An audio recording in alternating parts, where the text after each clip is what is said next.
The annual Winter Amnesia event. There exists, in the modern civic calendar, a recurring phenomenon so reliable that it rivals the solstice itself. It arrives not with the calendar, nor with astronomical certainty, but with disbelief. This phenomenon is called winter, and each year it appears to the public as a total surprise. Winter, as we are repeatedly told by people who were also alive last winter, is unexpected.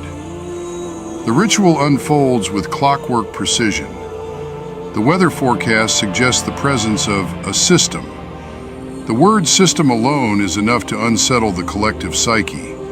A mild dip in temperature is announced, snow is possible, ice is conceivable, and suddenly, the population behaves as though the laws of thermodynamics were just updated without public comment. Within hours, the grocery stores are stripped bare. Not of essentials, mind you, but of very specific, highly symbolic items. Bread, milk, eggs. No one knows why these three are the chosen sacrament, only that without them, civilization cannot survive 72 hours of frozen precipitation. One imagines the logic is ancient. Bread for sustenance, milk for morale, eggs for reasons no one has interrogated since 1987. Together they form the holy trinity of panic purchasing. Other food items remain untouched. Vegetables are abandoned entirely, as if the apocalypse respects dietary preferences. Meanwhile, gas stations experience a run that would suggest vehicles have suddenly become wood-burning stoves. People top off tanks they filled yesterday, jerry cans appear from garages long forgotten, and lines stretch as though fuel were being permanently discontinued in favor of sled dogs and regret. The hysteria is never proportional to the forecast. A light dusting of snow inspires preparations usually reserved for asteroid impacts. The phrase, once-in-a-generation storm, is deployed annually, rendering the phrase meaningless but emotionally potent. News anchors speak with the gravity of battlefield correspondence. The map glows ominously in shades of blue and purple, colors universally associated with doom. At this stage, the public divides into two groups. The first group treats the situation as the end times. These individuals post urgent warnings online, share photos of empty shelves as proof of societal collapse, and speak in hushed tones about what's coming. Their language borrows heavily from disaster films and eschatological pamphlets.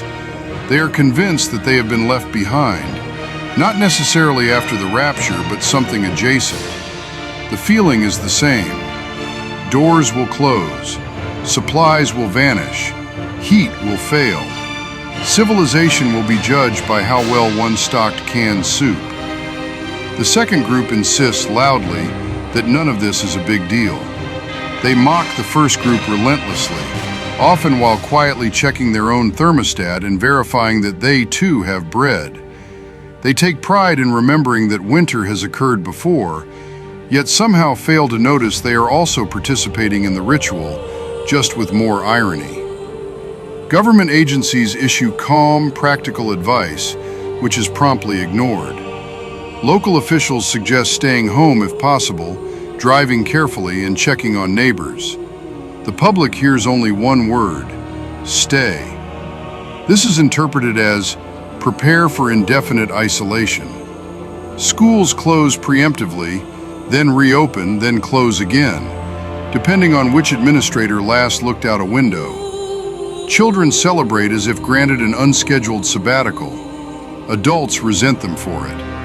And then, inevitably, the storm arrives.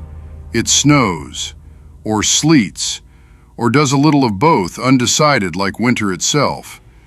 Roads become mildly inconvenient. Power flickers in a few areas. Someone spins out on a hill they speed down every day of the year without reflection. The world does not end. Within 24 to 48 hours, the sun returns. Plows appear. The shelves restock. Gas stations resume normal operations. The apocalypse is quietly canceled without an announcement. No one apologizes. No one reflects. No one says, perhaps we overreacted. Instead, the collective memory is wiped clean. The experience is sealed away as though it were a dream or a minor historical embarrassment best forgotten. Winter becomes theoretical again, something that happened once, a long time ago, under strange circumstances. Until next year. Then the cycle begins anew. The forecast appears. The system forms. Bread disappears. Panic blooms. Social order teeters. And once again, millions of people are shocked to discover that winter has returned, exactly as it always does, doing precisely what it has done for as long as the planet has been tilted. One could argue that this ritual is not about weather at all. It is about modern life's fragile relationship with inconvenience.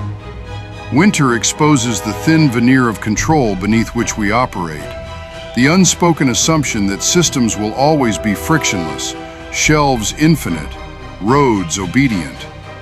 When that assumption is threatened, even briefly, the response is disproportionate. Snow is not the problem, memory is. Winter does not sneak up on us. We simply refuse to remember it until it taps on the door again, politely with ice in its hair, asking if we've learned anything since last time. The answer, reliably, is no. But we did buy milk. I would continue writing this essay, but I have to fuel my car up one last time and go wage war over the last loaf of bread.